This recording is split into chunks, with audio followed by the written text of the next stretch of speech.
All right, so now we are live. That means we are live, we're going to be recorded, and we have to say smart things. Beforehand, people were still with us and hearing us. Just as a sake of double checking, I'm going to repeat it. Dear participants, if anyone is joining us now, please don't hesitate to ask questions. We're starting the roundtable seed fundraising in Europe and gonna tackle that topic with some warming question, and then 2 to 3 the Series A fundraising. Dear fellow VCs, could I ask you to maybe take 2-3 minutes, each of you, to introduce your fund and who you are and what you're particularly interested in terms of tech solutions today and during the next 2 weeks, where you'll meet again in the Investor Day and Hello Tomorrow and that intensive week that we have planned all together. Estelle, you want to have the floor first? Sure. Thank you so much, Christophe, for the intro. So nice to meet you all. I'm Estelle from Speedinvest. Quick word on Speedinvest. So we're a pre-seed and seed stage fund located in many places in Europe. So we have offices in Paris, where I'm based at the moment, but also in London, Berlin, Munich, and Vienna. We're approximately 40 investors and 100 people in total, because we also have a portfolio success team. And we invest at pre-seed and seed stage with tickets between a few hundred K to 2 million euros. We're super excited about digital health and tech bio. At the moment, we're not traditional biotech investors, so we don't invest in pipelines, but we're super excited about everything that can kind of support biotech and pharma companies in their R&D endeavors. In terms of the health team, what's quite particular about my team is that we're all located in different geographies. So I'm based in Paris, but my other colleagues are in Germany and in the UK. And the goal for that is that whenever a company wants to expand in Europe, which has very complex reimbursement systems, it's super useful to have people on the ground helping those startups. So that's about Speedinvest, but we'll pass it maybe to the others. Giola, do you want to follow up?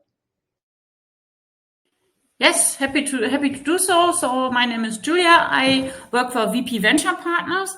VP Venture Partners, I have a background in computer science, but VP Venture Partner is a healthcare investor. We are only 4 people, so we are a small fund. We like to invest very early. We invest in life science and healthcare, but not in therapeutics development. That is a very clear no-go, so don't approach us if you are in therapeutics. What we need to be excited is a very clear unmet patient need, because we want to have this impact on the patient. That's very important for us.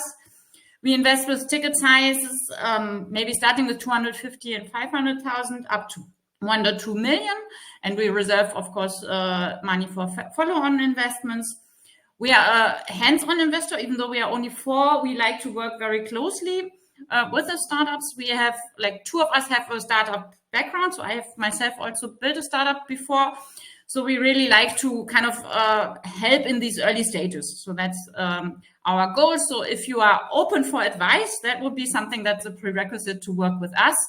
And we have actually, for example, set up this concept that before we invest, we want to really know if we can work together. So we do these little offsites in Switzerland, where we kind of work on, for really early, we work on all parts of the business model to really understand what's the goal of the startup, where's maybe the weak points that we need together to strengthen and to roll out.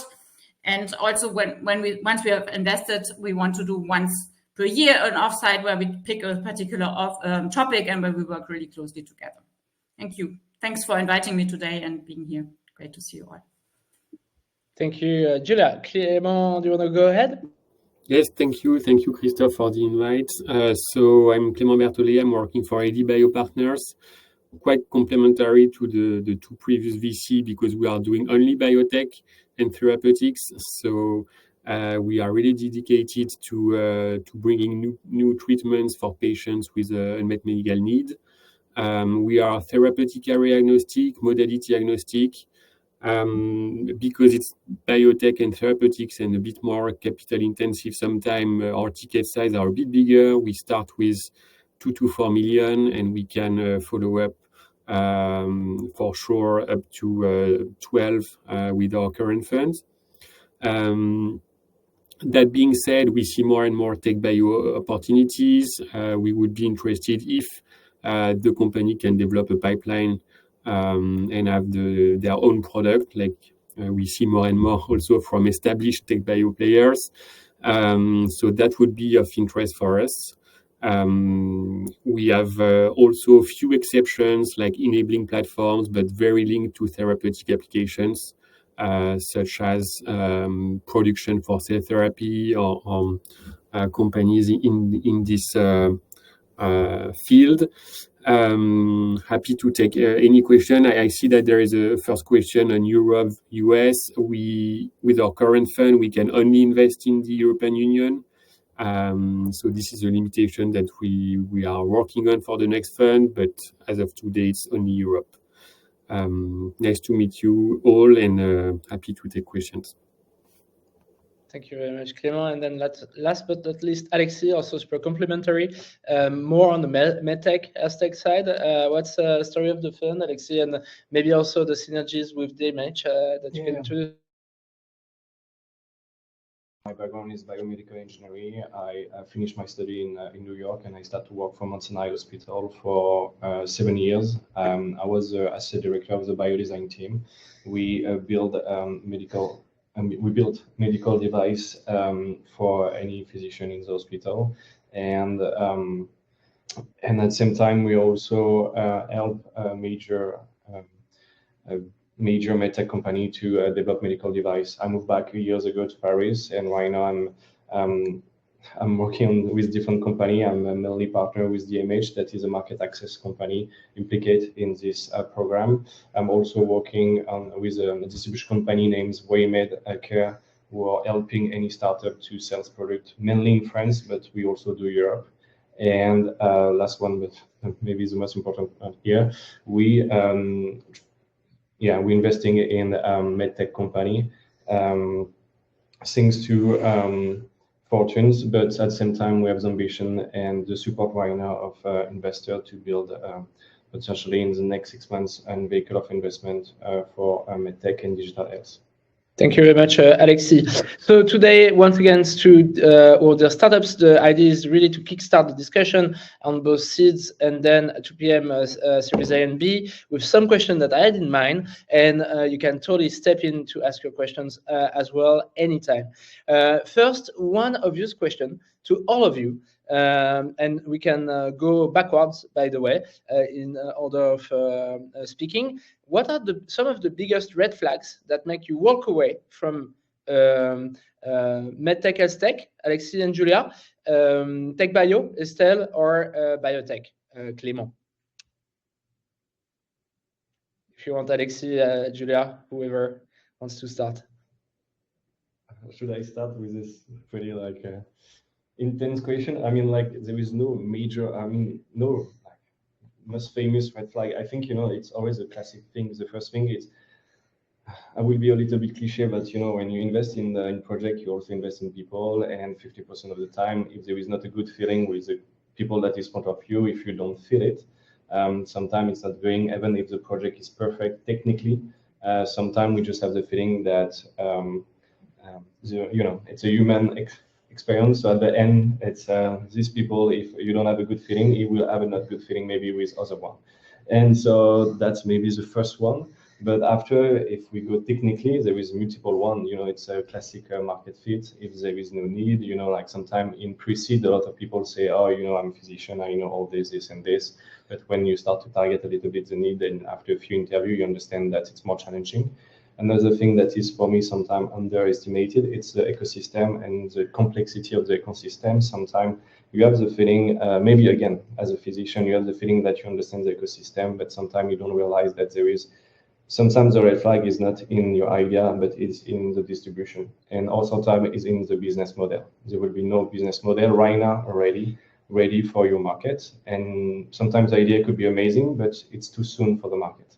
So there is some question like this that, I could also elaborate more? I know just before Julia takes the stand, like we're talking about people and team. Any difference between US and Europe in how you would assess the team? For you because of the Mount Sinai versus being back in France. I think the main thing that is famous but really true, it's like when you pitch for American people, you do the FOMO. So you just say like, if you don't invest in this company, it's the opportunity of your life. If you do that to French people, they will hate you, I have the feeling. So it's more like they will invest in something that is more safe for you. And you need to just prove that you de-risk the product as much as you can. You have a good team. And you have like, a strategy for every step, for everything. American, you need to be fast. Even if you don't have the right strategy, they will mainly say, okay, he will find the solution, but he thinks smart. They will just more test you like this in a way that, everything, his brain is thinking fast and everything is going fast. But like in some time when you do that in front of French investors, they will maybe think that you're a little bit too arrogant. And so it's again 2 different cultures. You have disadvantage and advantage also. And so I don't know. It's perfect. And then you're entering in the third aspect. You had the US Europe at let's keep that at also for you, but the cultures, because France is different to Switzerland, to Germany, and so forth. So please elaborate on some of the red flags on your side, Julia, as well. Okay, so for us, for example, we look a lot into spin-offs from university. So there is one thing that we really consider is the IP, and has it clarified with the university how you can outsource and create the spin-off. That's maybe one question that we really like to see evaluated and already clarified, basically, before we can invest. And that needs to be engaged early, these discussions, I think, to manage expectations on all sides. Then there is one clear problem that we see sometimes is that the people that have invented the technology think that they can do everything, but we really see a need to have business people on board and to have business people being participated also in cap table. Like sometimes we see, professors that want to think they can build, they understand everything, and they can build the entire startup on their own. And there actually we have always doubts, because I think you need to involve some good group of different people, so that you have different competences that actually counterbalance and make a good overall view on the things that need to be done.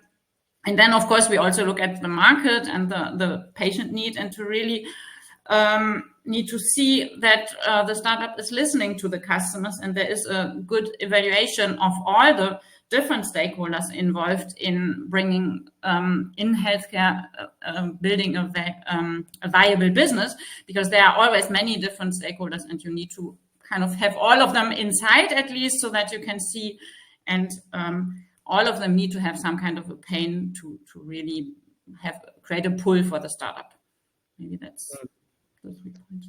Clément, anything to add on the biotech side before we go back to a really European perspective also on Estelle? She'll tell you a bit more about that. No, I totally agree with Julia on academic founders that can be a clear no-go for us when we start, if they think they can develop a drug and not just identify a good target. So it depends, of course, there are exceptions, but we try to avoid what we call diva researchers, and this is a clear red flag. But we see a lot of other reasons not to invest, at the question of what they propose to the market and to the solution they want to address, for sure. For instance, you can see people coming at you with intrathecal injection for children with a gene therapy. So hyper costly, hyper invasive for a disease that is not that severe. That is a no-go. This is an extreme example, I would say, but always think about how you will price your drug, for which indication, which use, which target product profile. So this is a big reason of declining projects. And maybe another one would be complex cap tables with 30 business angels wanting that want a huge valuation to make a multiple on their initial investment. Things that maybe can fly in tech, but that is really out of market in biotech. Great. How about you, Estelle? And also insist on the culture part, because we're seeing a lot of the European cultures at once. Yeah, I mean, for us, there's different types of red flags. There are red flags that are more linked to the Speedinvest strategy. So we are looking for very large markets because we're an early stage fund. So we need to make sure that the companies can have a very large exit. So I've seen a lot of tech bio companies that are innovating in a really interesting segment, like for example, in cryo-EM or in like specific imaging technologies. But if the market isn't big enough for a very, very large exit, then that's a red flag for us, like more from like a fund strategy perspective. Then I fully agree with what Alexis said on the need. I think there's a lot of really cool tech bio companies, but pharma already have a solution in-house. They have, I don't know, like AI experts, or there's already plenty of, let's say, organoids being used for that specific use case. And if there isn't a willingness to pay from pharma, then it's going to be super hard to monetize. So that's also can be a red flag if there's already plenty of solutions out there. And then the way I see tech bio is that there's 3 layers to it. There's the data layer, the tech, and then the answering needs to pharma. And if you don't have any of these 3 pillars, then for me, it's a red flag. So you need to have a differentiation either on the data access, because if you don't have any differentiated data access, then you're going to spend most of your seed round on acquiring data sets, because now they're getting super pricey. If you don't have a strong tech that can harmonize all that data, then it can be quite hard as well for you to operate in that sector. And then if you don't answer the pharma needs, then there's no way to monetize. So making sure that you have one of these 3 pillars that is very solid so that you can then do the rest. That's how I see it. And probably as we speak, Clément is in the process of answering to Gustavo by hand, like in the chat, but also I know that in Tech Bio, we can sometimes be in the 2 worlds of the tech culture versus the bio tech culture in valorization and cap table. So probably you can elaborate, like Clément, you can finish writing, but elaborate also orally. No, I can elaborate. Yeah. So first, I wanted to react, but maybe sometimes contrary to Estelle, we don't like huge markets when it means huge clinical trials on our side, because for still small funds, if you have to finance a trial in, for instance, myocardial infarctus, it would cost a lot, and pharma tend to wait for phase 3 data before acquiring companies. So we also look at this and be sure that we have a path to exit that is reasonable in terms of financing for us.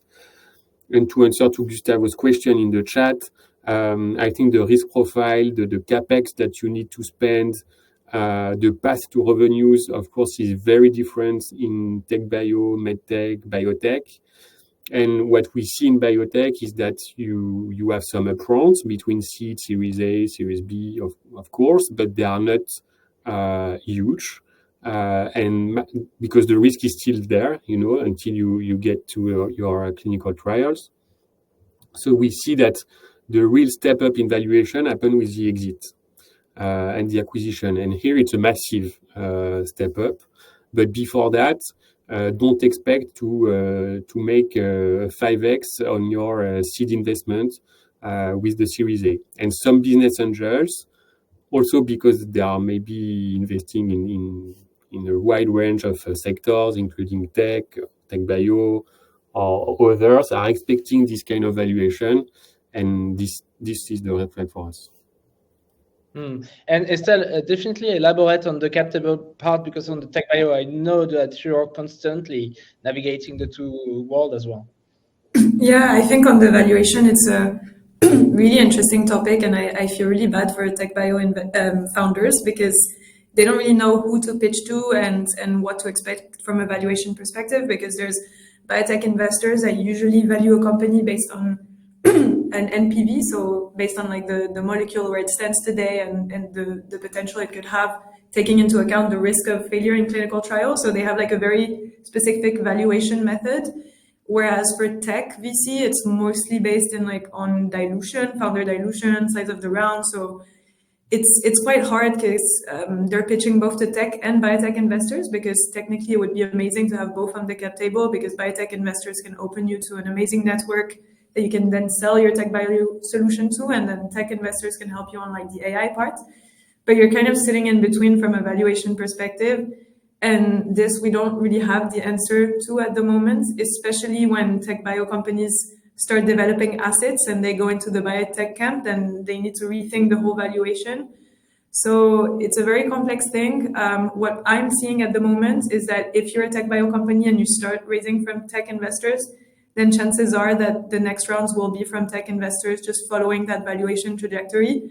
And if you're a tech bio that started with biotech investors, then chances are you'll continue on that trajectory. But I see very rarely biotech investors coming in and kind of like changing the valuation. Although I think it happens, it's just not something that I saw a lot. But maybe Clément thinks otherwise.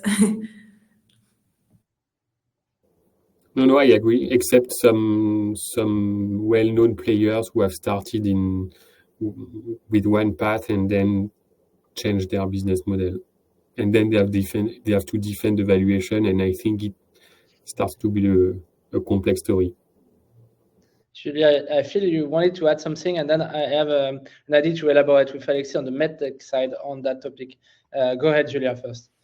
No, I completely agree with. We also have valuation. We see this very critically because sometimes we see expectations, maybe also coming from the US, that are way too high to our appetite. Let's put it this way, and that founders need to be very much aware of if they achieve to have a high valuation very early, but it needs a lot of invest, then is the market really big enough so that this actually in the end pays off? That's a very crucial question. And will it then be in their way in further rounds? If they need a lot of money that needs to be invested to make their solution market ready, then be careful with high valuations in the beginning, I would say. About medtech, because you've seen both worlds in the US versus Europe, about that cap table, like what is the trend? Because I can see firsthand for medtech and hardware in healthcare, it is a bit of a tougher market in Europe compared to the US.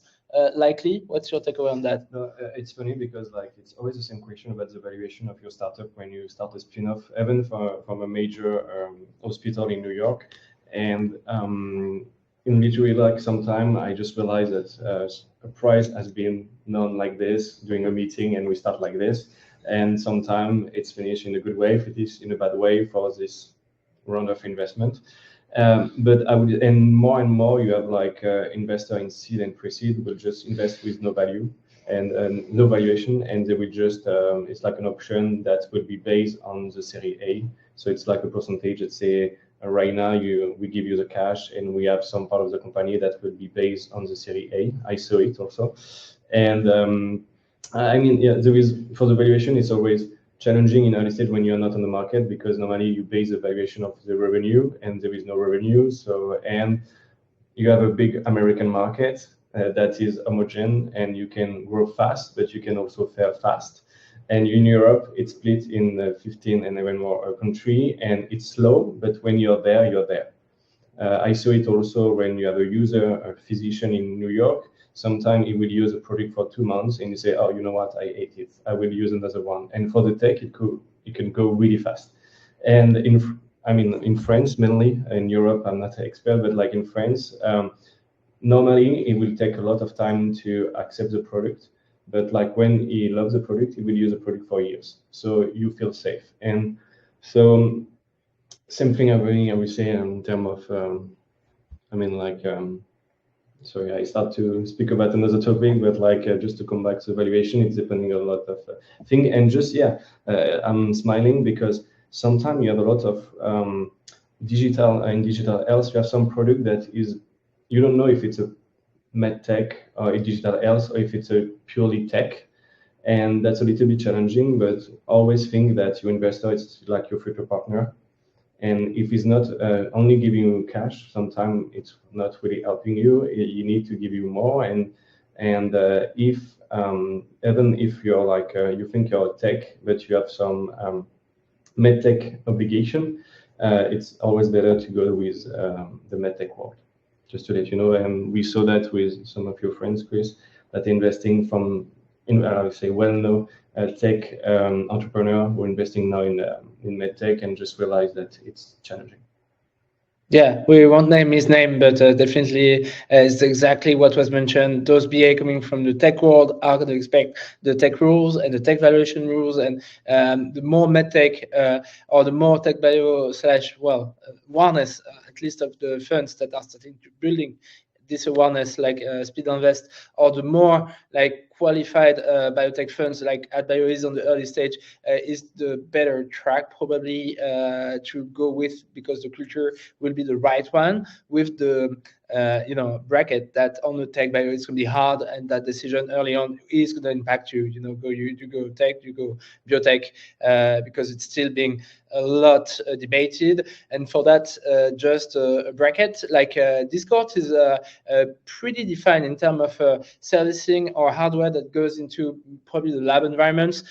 Some goes into the reimbursement pathways, and some will be more biotech tech that are more classical. But if you're tech bio, considering a tech bio in France, the Tech Bio France started as an initiative.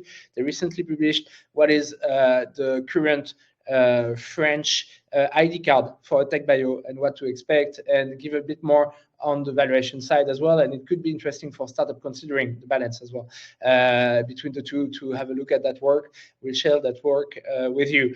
We're going to move on another question, and at the same time, the startups are really invited to ask any question at any moment. I had another question that are probably, let's say, already touched in some of the red flag, but what would be, let's say, it's a bit still a scholar question, then we'll go into more heavy question and detailed question. What would be the let's say, ideal world pitching for all your funds? The things you'd want to see and check the marks. I think you mentioned it really quickly, but in terms of the pitching strategy for a biotech, a medtech, an health tech, or a tech bio, how would we approach the perfect case of pitching, in France or in Europe in general, from your standpoint, Esther, if you want to start again? Yeah, that's a good question. I don't think there's a perfect pitch. I mean, for us at pre-seed and seed stage, it's obviously a lot about the founders. So I think it's really about making sure that they have the passion and the sense of urgency about the topic that they're addressing, and that they want to do it now and to build something big. I think just sharing that vision is already half of the way if you truly believe in what you're doing. Then I think, making sure that you understand the market well. I think one mistake that I see and that I also used to have when I tried to co-found a startup is that sometimes you're so in love with your idea that you decide to kind of close eyes on competition and on the market because you don't want to hear about it. You're like, no, I'm the only one doing this, I'm the best. And what I really appreciate in a pitch is when we go through the competitive map, that founders actually understand what each competitor is doing, when they're humble about it, when they're very clear on this is great, like they've managed to do this and that, but we realize that we can do this part better, or that they haven't figured this part. So really going in the depth of the competition rather than just saying like having this like a table with like competitors don't do anything and we do everything, like just making sure that you have this in-depth understanding of competition, I think is something that I find really, really cool during pitches. So I would say these are like my two main things. So understanding of the market, and then a real passion and drive to take this to a big company. What about you, Clément? Then we go on the hashtag MedTech side. On my side, I would say that I would really like to see, on top of scientific data, a clear analysis of the competition and the USP of the product that they want to develop, meaning what they will bring to not only the standard of care, but what they will bring in terms of innovation compared of the pipeline of products that are in development, and that will be the competitor when they reach the market. So this is key. On the contrary, do not spend too much time trying to do revenue forecasts or market shares or stuff like that, because it's so early when they present a biotech project that it makes no sense, and it can even sometimes be a bit counterproductive, maybe because we are French VC and not a US VC. And it's so funny you're mentioning that. Like just another bracket on that, I can see firsthand from the Biolabs startup environments that there's still this belief, we need to show a big market opportunity. And I love when you precise that, no, actually, a smaller niche market will be easier on the clinical trials and the costs, like for biotech. And then for quick exit from seeds players, definitely that large market, but also more in depth, I'd say, like faced with the right angle, not that big number, is something that like currently is not really done in Europe. There's still this belief that the bigger the better. So thank you for. But maybe I should maybe say some caveat here, right? Peak sales that would not go above 100 million, 200 million would also be very tough at the end, because buyers are not that many in the market. So you need to have a clear clinical strategy, maybe to start with some smaller indications before expanding to the others. But maybe with after exit with the pharma commercial forces and regulatory forces. But if you're a mono product and you want to position in a huge indication, here it starts to be complex for us. Same with clinical trials that would last forever. Like in a way, Alzheimer's disease. If you want to slow down the progression of the disease, it's a very novel cause. But then the clinical trial can last forever, and this is also a subject for VCs. Maybe not for pharma. Julia, what about the health tech side? And then we dive into some more details on the medtech aspect that are also really particular. I'm seeing MVP discussions on the chat. So what's the ideal deck for your fund and in general? Because we're also trying to help those friends navigate to our European markets. So definitely we cannot name shame anyone, but we can totally be honest about our industry practice, right? Expand a bit on what's the general practice. So okay, so for the pitch deck, from our side, we basically it sums up to 3 topics, right? It's the science really, really good. We love to see good publications, if it's possible, with secured IP. That's what we really are keen on. So Nature publication is great. So this is really something that we hop on. The market, of course, needs to be well evaluated, and the diversity in the team, as I said before, is for us quite key. So if it's like, 5 young men, we might get a little bit curious about if this is really a good team to bring such a complex product to life. And how about you, Alexis? What's a perfect deck? And probably can you dive into that question that was addressed a bit more to you on the right maturity of MVP?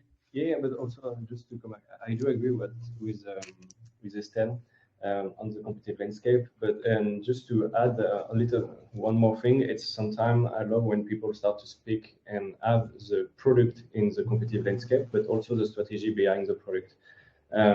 It's more true in medtech than biotech. Biotech, I'm not an expert, so Clément will speak about this. But in medtech, sometimes I think the perfect example that I can give you, it's VZI in New York. It was a startup from Israel. They built just an algorithm to track stroke on image. On the market at this time, there was already 5 companies doing the same thing, but their strategy to deploy the product was different. And when they pitch it, they just say, yes, we do exactly the same thing technically, but the strategy would be of deployment. We do the product for neurosurgeon and not for radiologist. And only 3 years after that, all the competitors failed back out, and this one became a unicorn, an American unicorn. And for me, that's, sometimes you can have the thing that you have a good product, but the real value your project, it's from the strategy of deployment. And when you have someone from early stage already speaking about this strategy, I'm like, okay, these people like know what they're doing. Pretty cool. And apart from that aspect, like any other great recos for the deck? Like what's the ideal deck, you know, you'd like to see the make deck you'll fund the next year? It's always the same. I think it's in medical field, it becomes technical pretty fast. So I love when people just explain something that is pretty technical in a really simple way. And you know, I have my background. I have the feeling that I have working on a lot of different things, but I'm always learning, and I'm not expert of everything. So sometimes just adapt your pitch in a way that people in front of you will, you know, understand you. And yeah, that's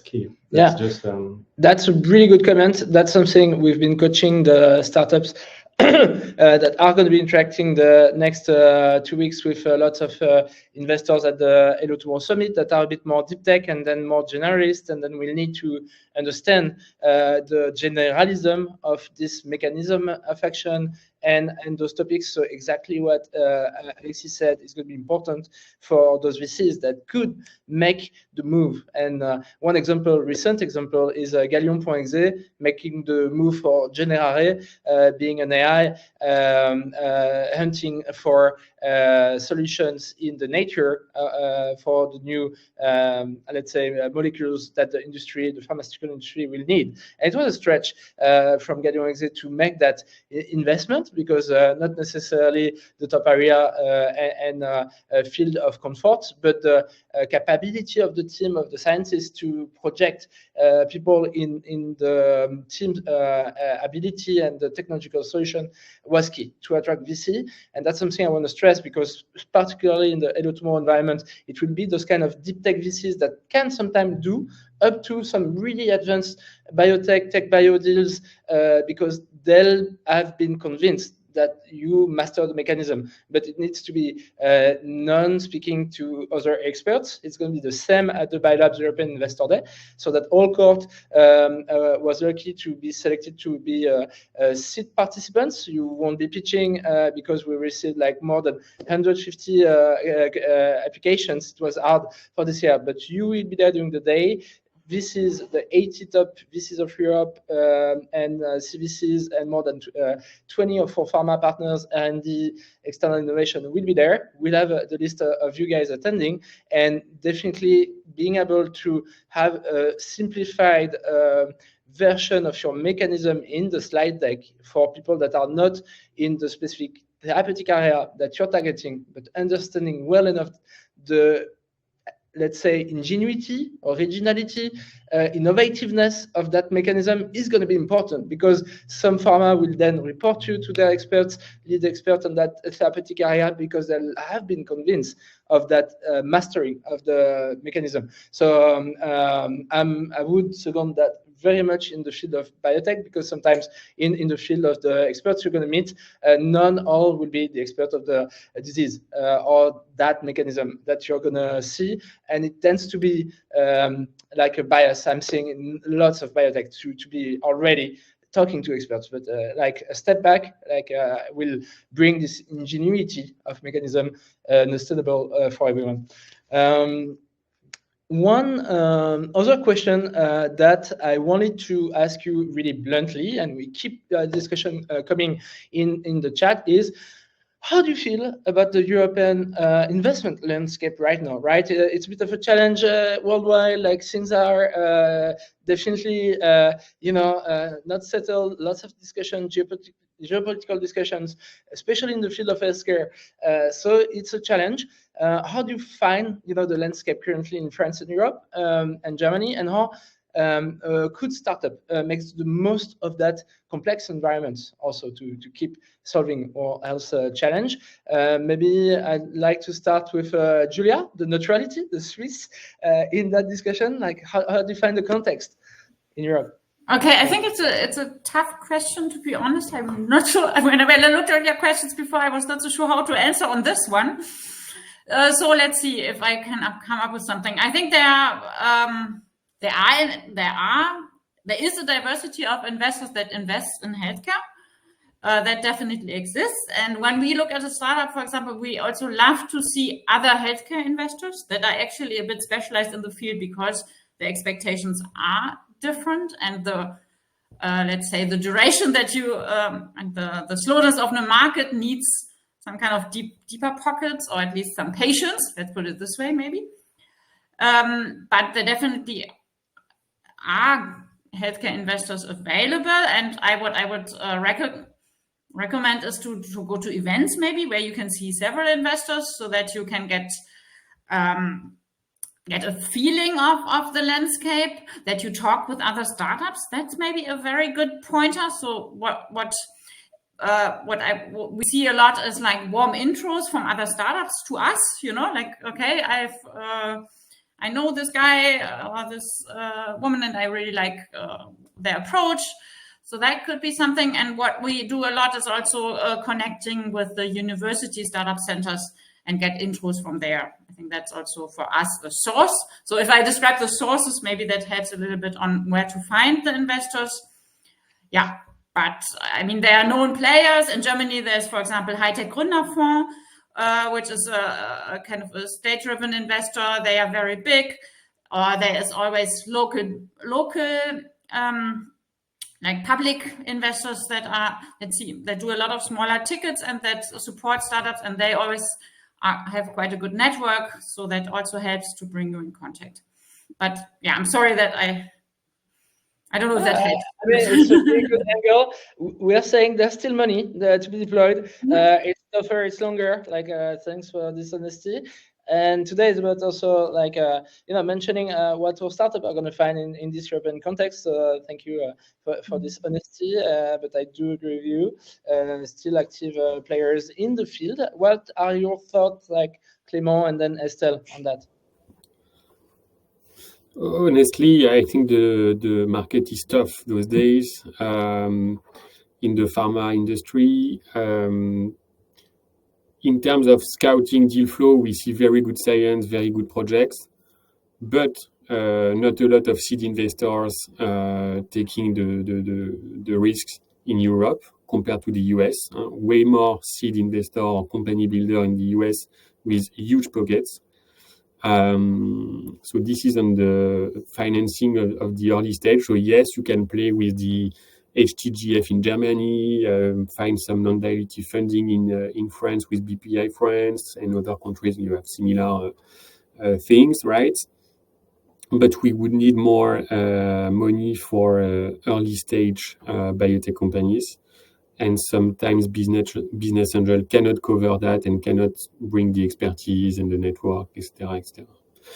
And then on the exit side, I think it's even worse right now, if we have to tell the truth, right?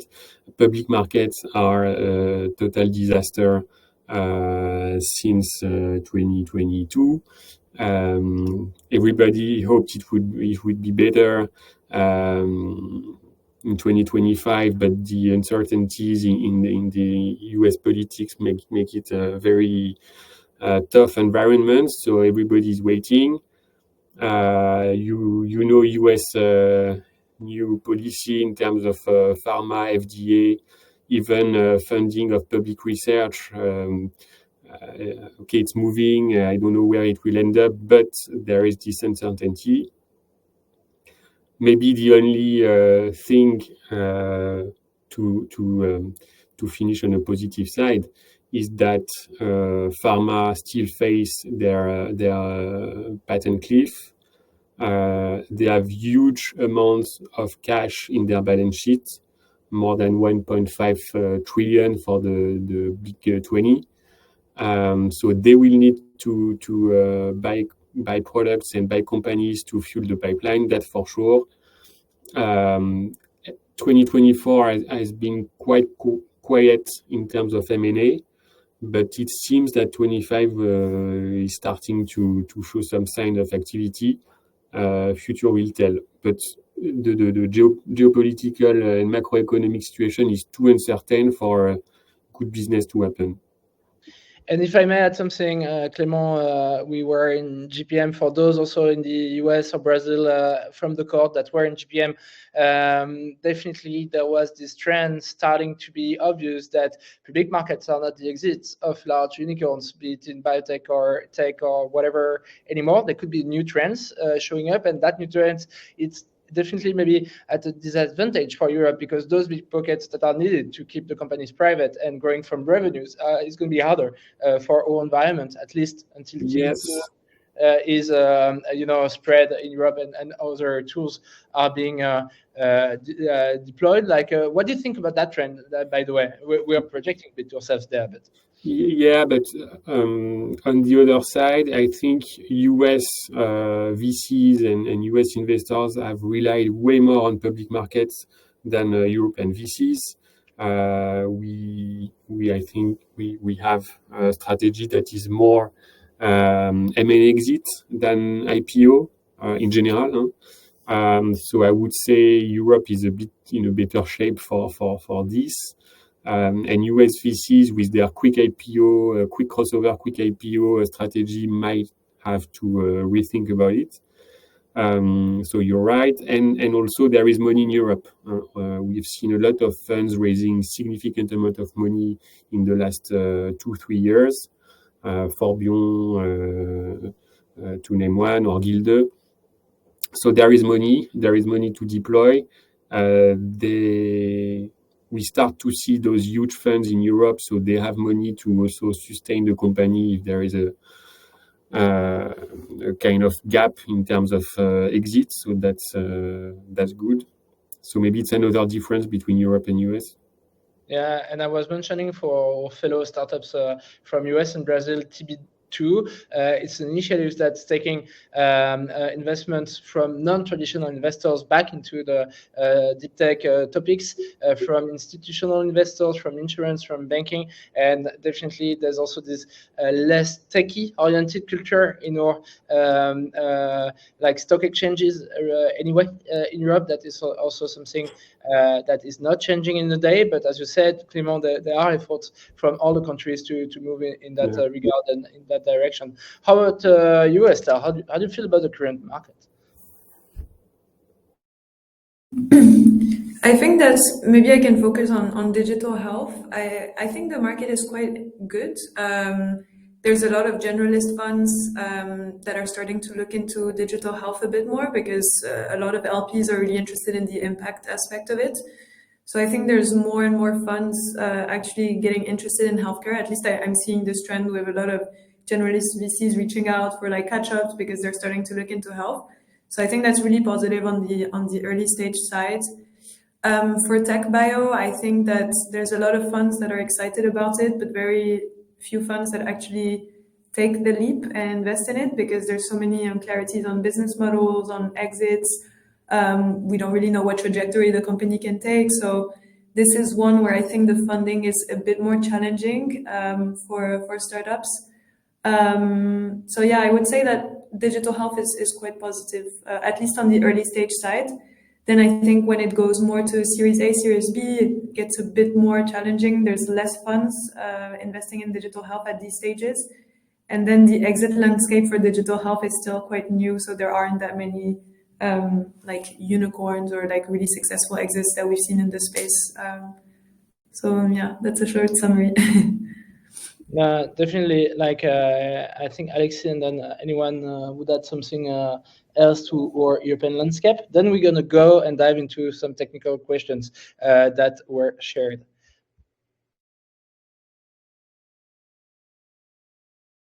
Think about it.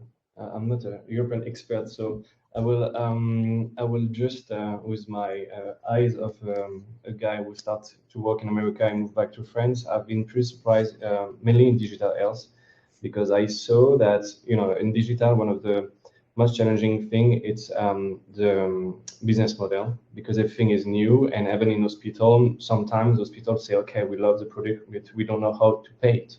We have no cash for this. We have nothing. And I know that there is 2 countries in Europe that did a big move on this. It's France and Germany, and they literally build like all the support to help any first to help the ecosystem to change, to accept this new technology. And secondly, to also have some business model around this in terms of insurance. Now you have in France, you have XAnge, that is a program that in 6 months you can know if you can be reimbursed or not. Germany is doing the same thing, is building the same thing, but like there is not other country right now. So in America, you have a difference. Also in America, patient pay for healthcare. In France, we sometimes pay, but mainly the government will pay for everything. And in Europe, it's mainly the case. So yeah, I'm pretty happy about this. But after there is a lot of topic, lots of Clément is there and Julia spoke about a lot of things, so I could add some stuff, but like it's already pretty good. Yeah. We can come back to one of the questions about the maturity. Do you want? Yeah, I was gonna ask what stage of MVP and what right maturity to go with different stage of funding. So I would be interesting about Estelle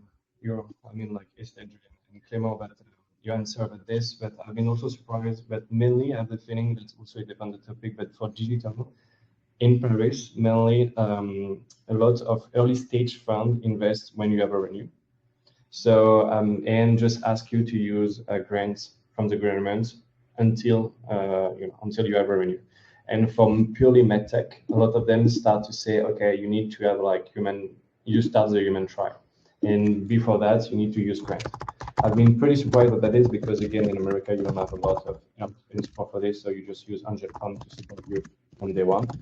And in America, when you start to speak about the company already revenue or already doing some clinical trial in medtech, it's not anymore a state company. So I don't know.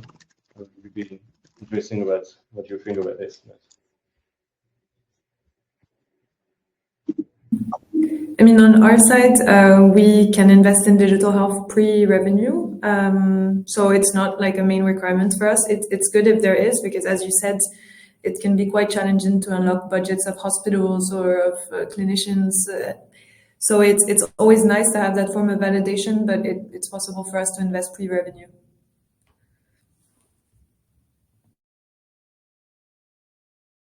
Oh, I think we can't hear you, Alexis.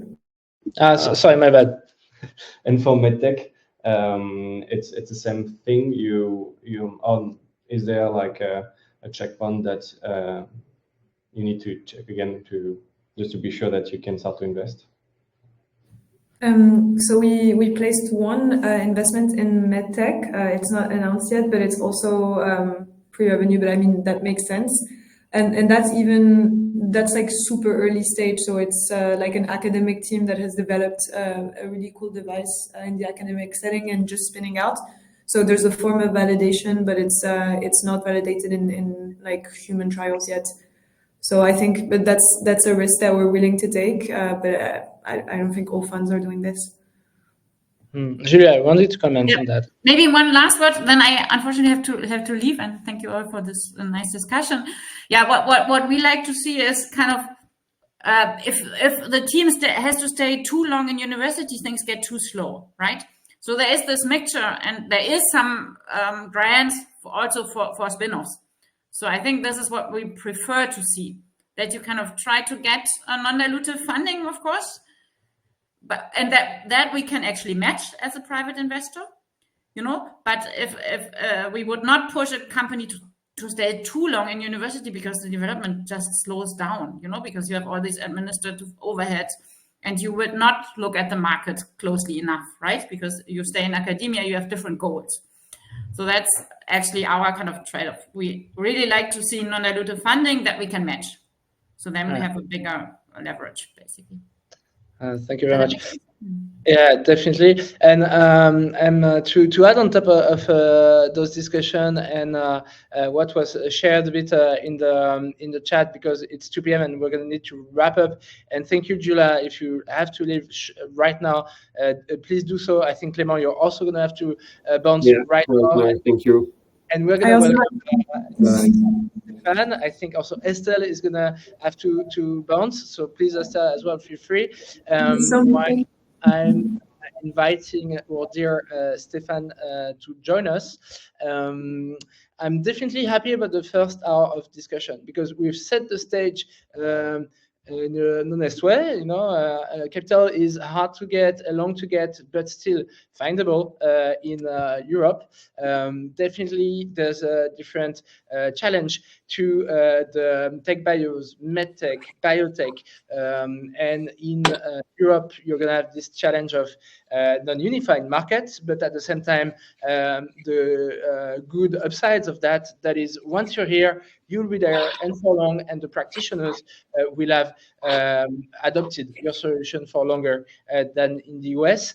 I'm gonna make a recap that Alexi will also share during the days on the 6th in Heidelberg and the 7th in Berlin, and that we can keep discussing in the 10th in Saturday morning at Biolabs, or in the afternoon in Hotel Dieu, then at the Investor Day with Biolabs crowd of biotech, health tech, and tech bio VCs and our pharma partners in the Investor Day on the 11th, and then the 12th with the Hello Tomorrow crowd of biotech, health tech, and larger, let's say, deep tech crowd interesting in your solutions that you'll be discussing and digging, and that will finally conclude on the Hello Tomorrow Global Summit 13 and 14. So there's going to be lots of discussion of how to leverage best US versus European capital, how to get into that market.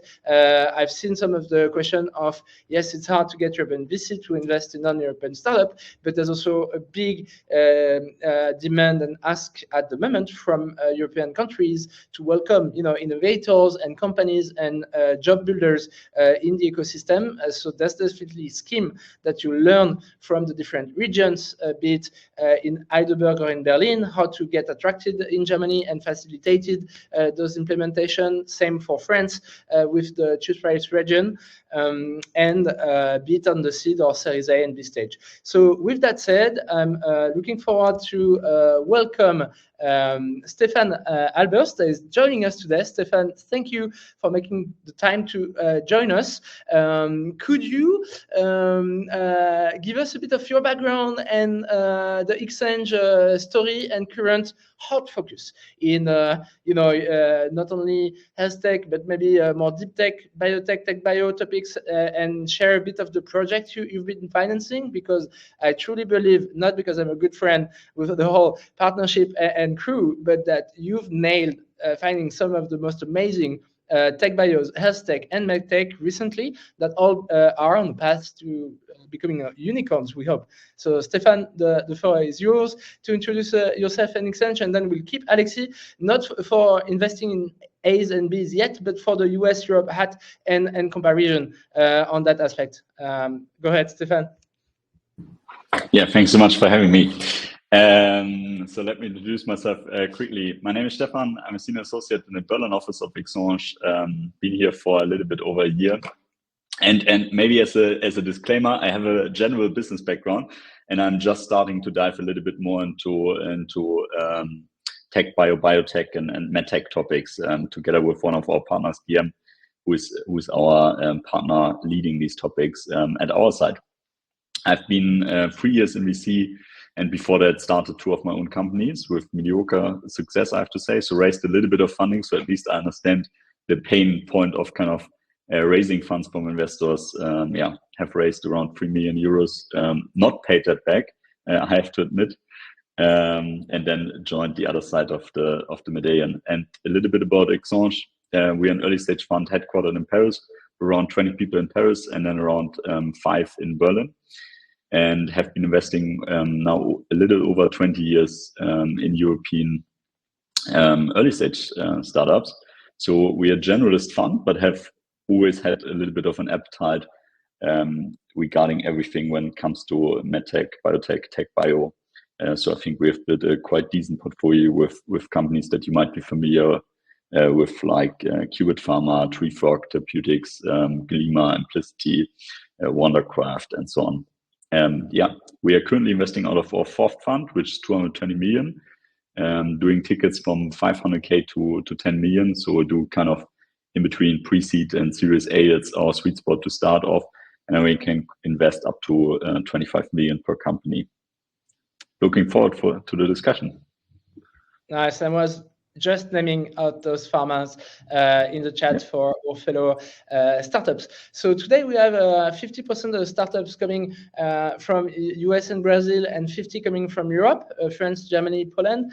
We have a mix of digital healthcare startup and AI, medtech startup, biotech startup that are more in the domain of enablers, not molecules or drugs themselves. And those solutions are looking to either raise series seed with our environment, and sometimes even for spin-offing projects, and otherwise series A and B. And we're wondering a question that you might be interested in hearing. Stefan, it was just before you arrived. Then we'll move on the planned question. But they were wondering, how do they connect to the European markets? Usually, how do they get to the European markets? And you've had with your participations to sometimes make co-investment with US investors, sometimes see the startup go Europe to US, and sometimes the reverse. What would be some recommendation you can share maybe as an intro? Yeah, so I think very interesting topic, and one of the topics that we as kind of a cross-country fund at least do work a lot on, so kind of helping companies set foot in other regions. So either if it's then obviously our core offices are Germany, France, like this kind of transfer in between, but we've also helped a lot of companies over the years entering the US, or also the other side. So we have also invested in US founders, and are going to do that as well going forward, and then help them to step foot into the European market when it kind of made sense. I think generally that, and I think we're going to talk a little bit about that more, also because of different valuations and different kind of activities in the spaces. It makes a lot of sense if you're starting out in Europe and then actually expanding to the US. But there are topics, of course, where it makes sense the other way around. And you have a lot of variety when it comes to regulation, when it comes to digital healthcare, for example, the DIGAs, where maybe Europe is a little bit more advanced when it comes to reimbursement schemes. And then talking about other things like hard molecule drug discovery in Boston, that's more advanced than Europe. Yeah. Nice. So we are helping quite a lot, and have even wrote a guide on kind of entering the US that I'm also happy to share. And have a US partner and 2 Americans in our team. Nice. I was going to say, so today Stefan is going to share 3 content. I'm discovering this one, Road to the US, but I know about the raising seed and raising Series A, B reports. They're pretty good because they give you really, from a European perspective, what's going to be the good practices and what's our true recommendation from funders that have been funded by XAnge, from the partnership. And I think it's really good content that can be shared today by Stefan in the chat. I'm curious to hear your perspective. Let's say, Stefan, we had that to conclude almost the webinar first part on seeds, but to your honest opinion, how does the current landscape look like at the moment to raise fund? You know, for tech bio, biotech, you do business, but you've still done Tree-Frog and health tech. How does it look? Yeah. So I think the honest or maybe unpopular opinion is that it's not a great time, and I think most people here are do know that it's not a great time. I think we have seen, or in our perspective, and we are debating that a lot, especially as we are a generalist fund, and so we are always thinking about what topics do we want to do, and we have made it a point of we are going to continue investing in the space. Nevertheless, we think we have seen even a greater hype in kind of in especially biotech investing in the years of 2021, 2022, with quite bubbly kind of outcomes, and then we have seen the downfall now So it's our belief that we at the moment, and so it's way harder for you entrepreneurs out there to raise currently. I think it's still, there's more activity, or there's a decent amount of activity in kind of the early stage segments, so raising seeds and Series A while you're not getting 2022 valuation, but that might be also beneficial because raising on inflated valuation, and then also the expectations that come for that have also been leading to some kind of difficult outcome. I think the particular difficult segment is the one above, where you are talking about Series B plus, because these investors, and it's a rather similar thing that we're seeing in the digital and the pure software segments, have leaned quite or are quite hesitant to really deploy capital at the moment, and are also super pushing on the valuation side, while we might, valuation have changed in early stage, but they have changed nowhere close to what they have changed when it comes to kind of later stage, so Series B, Series C funding. And that's particularly then interesting also when we're talking about, do we stay in Europe, do we go to the US or something, because of kind of different abilities to raise larger rounds, or raise on different valuation, raise on different kind of milestone. No, that's a good point. And maybe I'm going to turn the question to Alexi with the US-Europe vibe in MedTech. Do you have any feedbacks with the Mount Sinai colleagues and the MedTech you're seeing in the pipe compared to, how is it in US, how is it in Europe, in MedTech, in the MedTech world? I mean, like, so For Series A. Early stage previously, I think in early stage around Mount Sinai there was no issue. Also, like when you build a product in a big American hospital, sometimes you have also like angel fund from surgeon. I mean, all the famous surgeons of the hospital have their own angel fund affiliated. So there is no, I mean, like, there is no shortage. For seed. I mean, like, and also in a bad time, I think when you think about the salary, when you need to raise $1 million, you can add multiple ticket of 100 from a lot of surgeons, and that's it. Also, we call that a smart investment. We can speak about this, but it's another thing for late stage. I mean, like, I still have the feeling that you have a lot of investors in America, and a lot of them fight for the best business.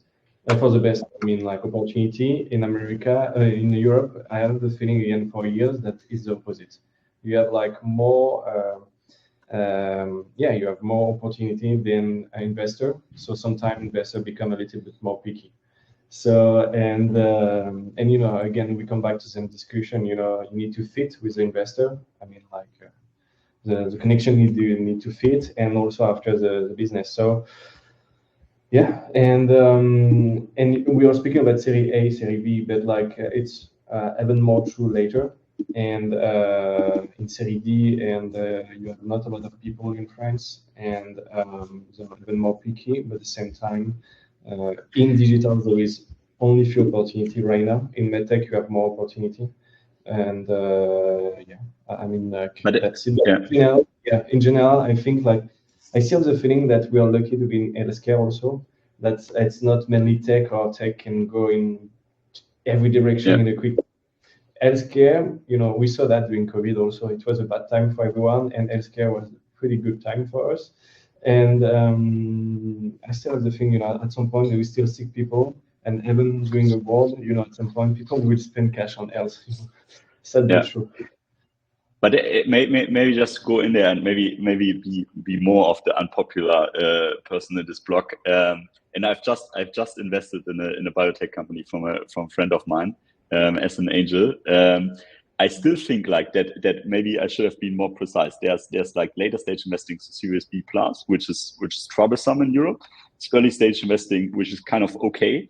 And then what you mentioned that you can raise with surgeons, you can raise with business angels, that's still kind of okay, or relatively good, because you still have money, and people are still having money, and I think angel investing becomes more popular.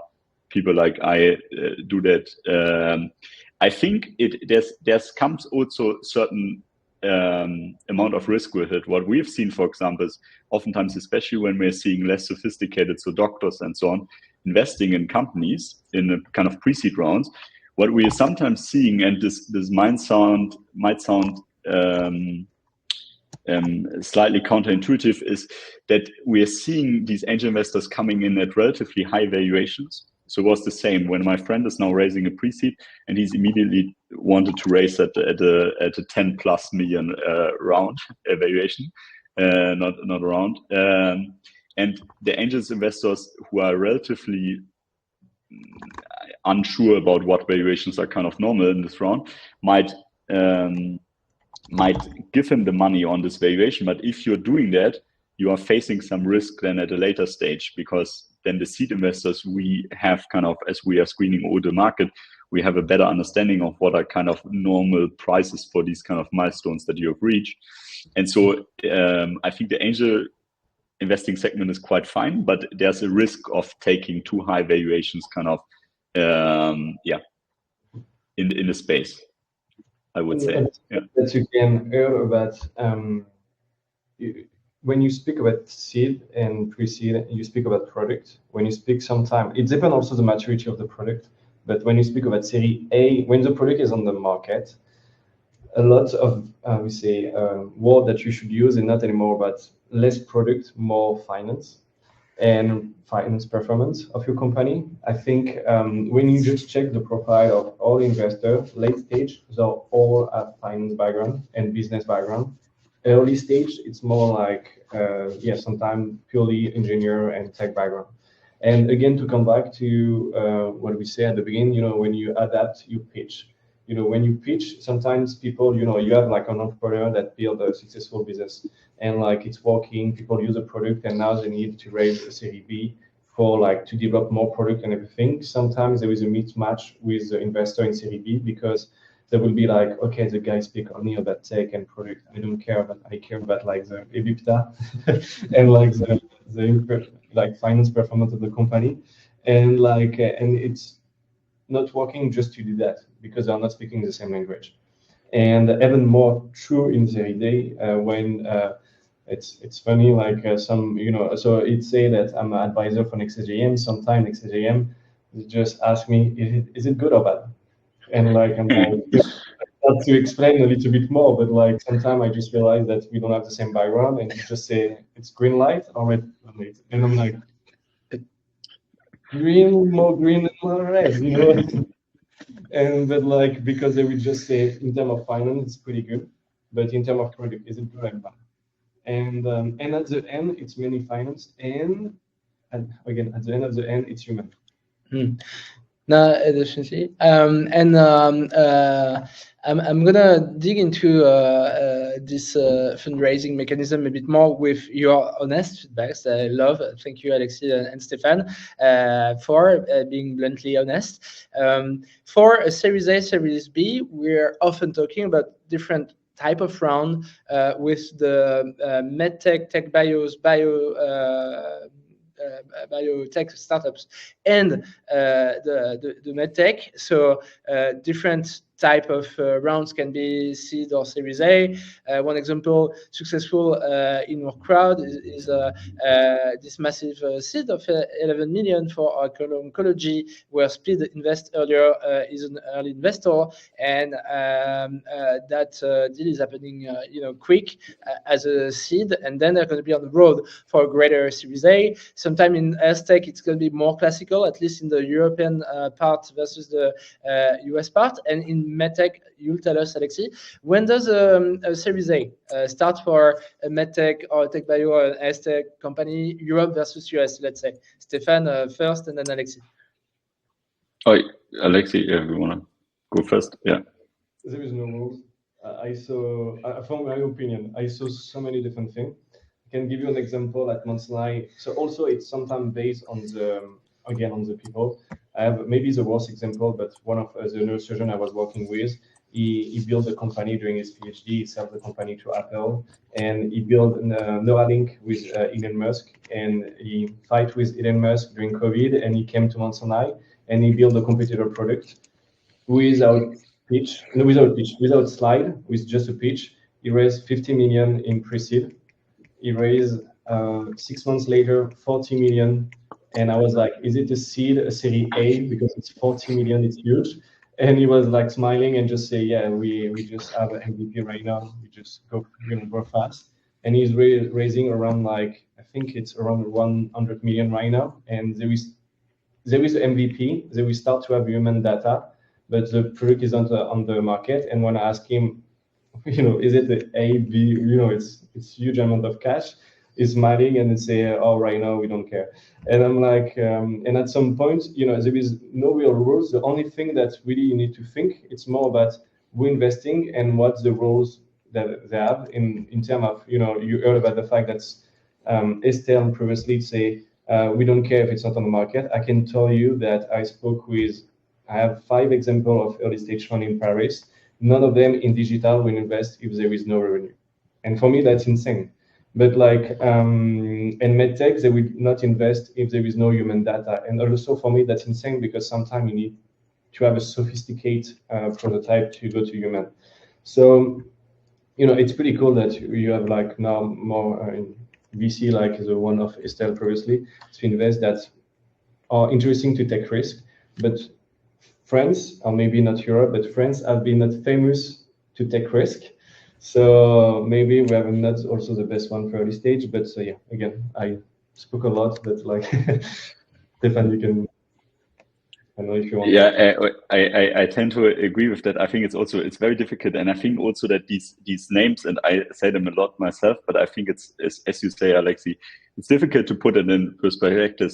For example, we have done vertical compute. There was a pre-seed of 20 million euros in Europe or in Belgium. It was on hardware computer chips last month, was just announced, and that's like a really outlying kind of case for a pre-seed deal. We don't typically do that, and that's probably, I don't know, 5 years away from doing any kind of revenues.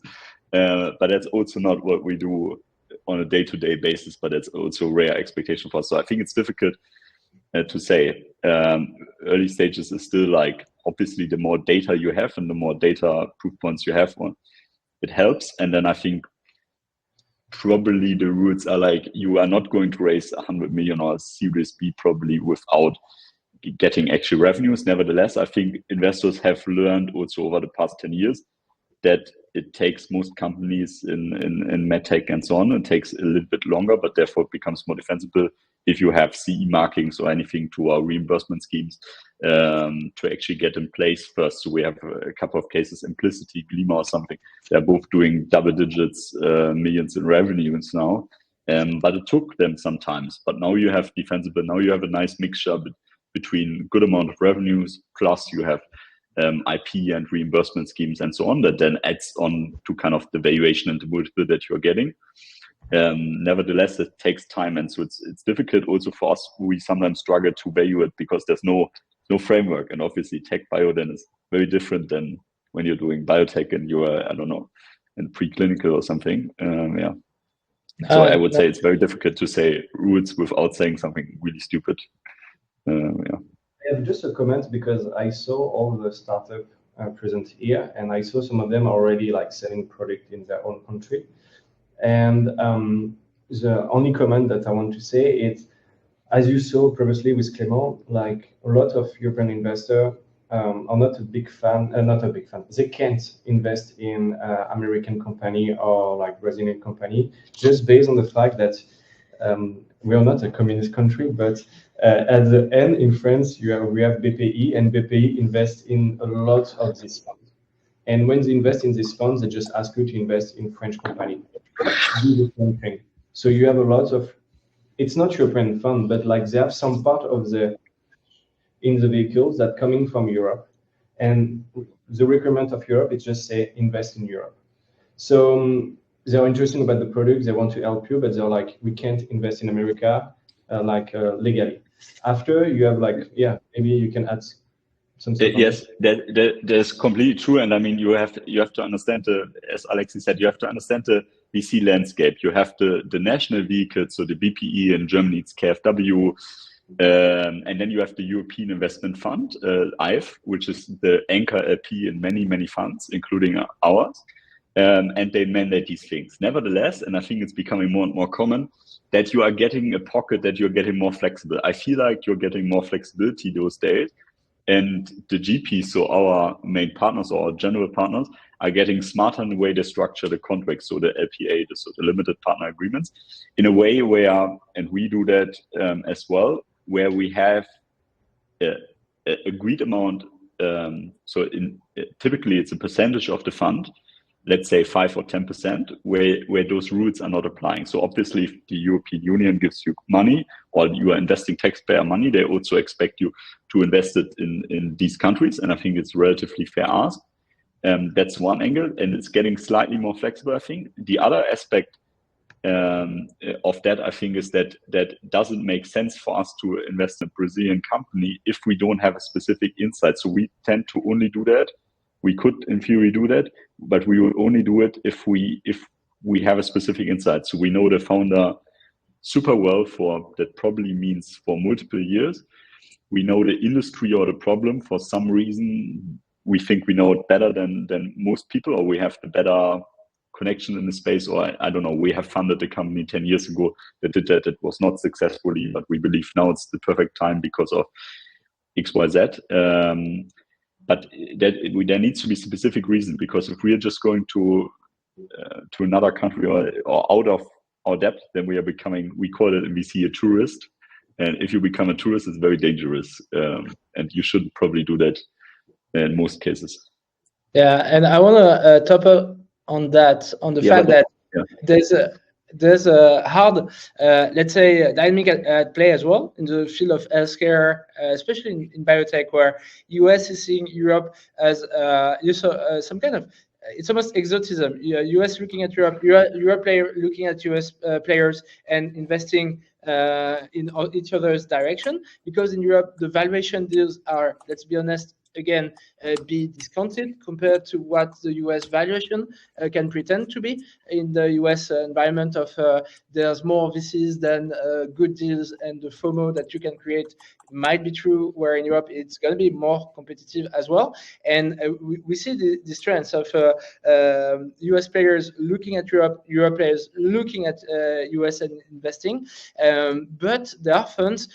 On the 11th of March, you'll hear a bit more about our CEO Johannes Ruff fund, Mission Biocapital, and also some of the ambition for the Europe side. You'll see some of the pharmas and funds in there, also from Europe, looking at the US side and a bit more. I'm happy, Stefan, to hear that you're starting to help in Europe countries settling. It's going to be great if you can help that move from US to Europe. At Biolabs, this is something we're trying to do with this environment worldwide of innovation ecosystems with the best industrial partners or institutional partners. You'll meet BioRN in Heidelberg in Germany with the region attractivity funds. You'll meet Berlin Charité with the Berlin attractivity funds, because also in Germany you'll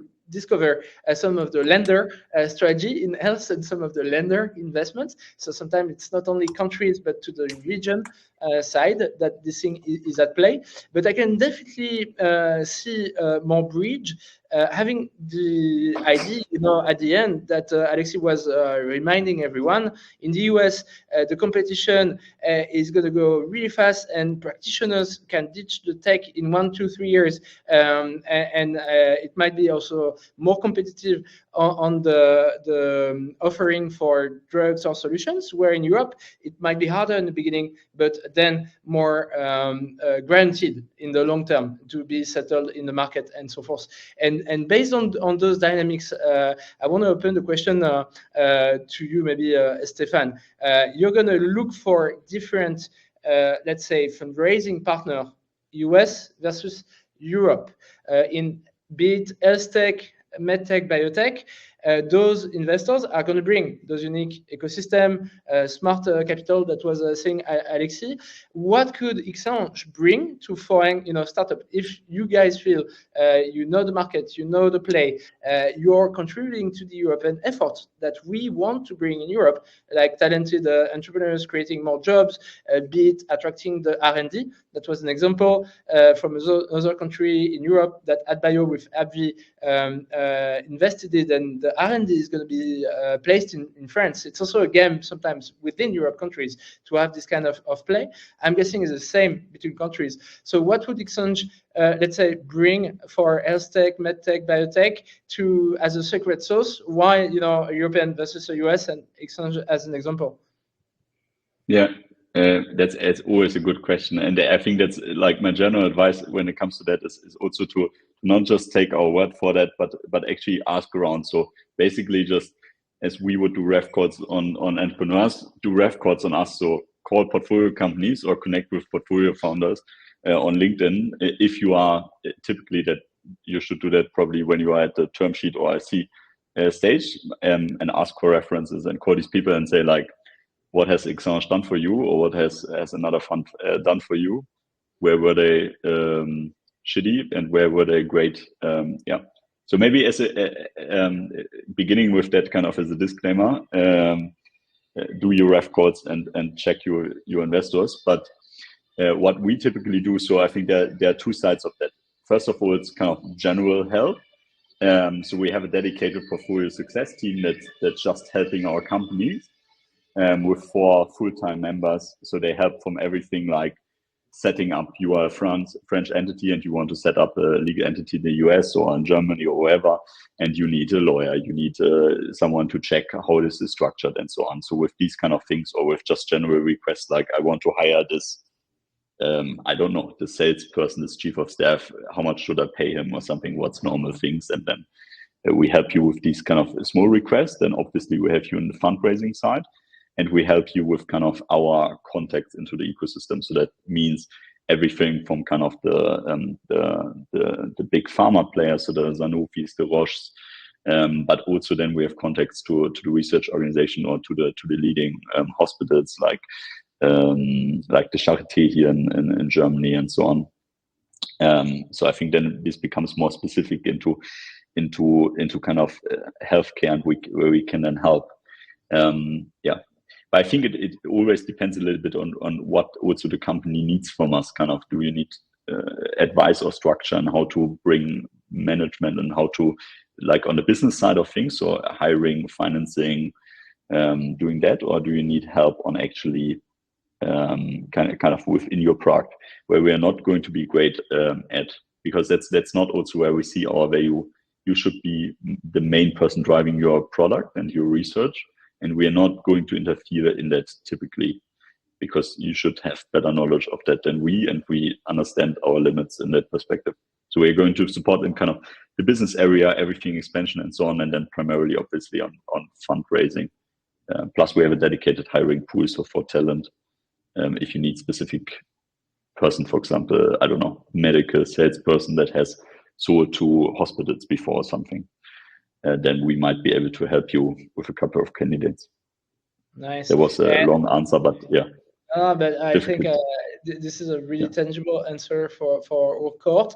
At this stage, I'm also inviting the court to share maybe what were their biggest hustle on the seed or Series A, B stage, because you're both coming from US/Brazil and a European country. You can start sharing, what's difficult in each market. Definitely on some of the recommendation that was said earlier, having startups recommending you to their funds if you find like-minded peers during that week of trip, be it in Heidelberg, in Berlin, in Paris, with the crowd at the European Investor Day that will be a bit broader in terms of European countries, or even more international at the crowd of Hello Tomorrow Global Summit. Definitely hunt for that, hunt for the, let's say, similarities of solutions, not competition, because usually a fund wouldn't go into direct competition, like super rare, but similarities and analogies that can then be a recommendation for funds. And at the same time, hear out what they're going to say. I love what you said, Stefan, right? Like, do your own research on the funds you'll want alongside you, because it's going to be strategic, especially Series A and B, as you know, in most of those deals, the dilution is going to start to be also a topic, and governance bigger aspects. So you need to be aligned with the VCs and the capital energy. To a more humble way, Alexis, you're on the path of starting also this fund for medtech. You're building this support network with the distribution on one hand, with the regulatory, market access and pricing, and DMH on the other hand. How do you see the support for medtech in Europe coming in as an investor? I mean, like, I saw also some question about, I'm smiling about maybe France as a worst tax system. Like, I mean, like, I'm smiling because like it's a classic thing to, yeah, it's a classic thing. I would say there is advantage and disadvantage in each country. And that's true that you have more tax in when you start. And I think the worst maybe should be just the charge that you have on every salary in your company. That's true. That's pretty high compared to any country in Europe. After, we spoke about BPI, but like that's not unique. Germany have another one, but some other European country have it. But compared to America, you have BPI that is like a huge VC, giving great, so non-dilutive fund, a huge amount with I mean, like if you do a great job, you have like 30% of success. If you apply to SBI or in America or STTR, it's close to 5%. And also you have, it's even bigger than the American one, and we are a small country compared to the American one, so it's pretty huge. And in terms of investment, from C to Series B, they will just if you raise 4 million, they can add 4 million. So that's pretty like significant. Again, they will never lead any deal, so they will always follow, but they are here to boost the ecosystem. And they do that in a pretty successful way. And I think we are pretty lucky to have them. And now they have like equity of every startup in France. And that's pretty cool. And it's not only cash, they are just helping to add a dynamism inside the ecosystem. Everyone, there is a huge event every year with BP, with everyone. So I've been pretty surprised in a good way when I moved back to Europe to see like all these events and all this networking event also. It's really important. Sometimes we are a little bit close-minded compared to American, where that would just start to speak to you in the street. It's not happening in France, but like, so thanks to this event, you can meet a lot of people. And so again, there is advantage and disadvantage always. In terms, so just, about the ecosystem, more about everything around market access. So when I moved back, I just realized that it's coming back to a lot of things that we say during these 2 hours, but like, we have amazing engineer in France, we have amazing physician, and we have an amazing healthcare system. Sometimes we are a little bit too old-fashioned and we are not thinking enough about business. Business in healthcare is not fun. And sometimes when you build a product, that's the main missing part in French project. So I know you're mainly not from France, but just to think about the culture, if you speak only about business, sometimes there is a mismatch between a lot of people in the ecosystem. That's the main thing. So that's why, so if I can show what we're doing outside the investment, it's just market access. The company has been created 4 years ago, and the company is going pretty fast because there is not a lot of experts in business and business model reimbursements for the medtech, and for the distribution, we realize the same thing. It's good to build you can be good to build a product, to sell a product. It's another one with another expertise. Distribution could also, you can add a red flag in not the distribution but the logistic, and sometimes you can realize that all your business model will never work because the logistic will never work for this. So it's the idea of when we invest, the idea is we try to have like all these experts around us and not have just a network, but people that we're already working with, and we can call them and just ask a sales team that say, what do you think about this product? To call also like a physician from DMH, what do you think about this? And every expert on every stage of the product. But mainly your question about the different, I think like if I need to compare America, for me, it's a mess, but a beautiful mess sometimes. It's just going every direction, and you have expert of everything, real expert, bad expert, but it's going fast. And like, it's crazy. You just, when I was working there, I was working on sometimes with a team 70 project. That is too much, really too much. But we fail a lot. Sometimes we win, we keep the win, we put on the trash the fail, and we rebuild, and we do that in high volume. And at some point, you have like successful story from that. And the French, I would say European, it's maybe the opposite. They will try to do from day one to do quality. Now, I was having an initial question that you kind of touched, but as a more humble fund that you're starting, what is the added value you're going to bring, like XAnge, to the participation that you're going to invest in? And you mentioned like the regulatory and the pricing with DMH. You mentioned the distribution with the other branch that you're building.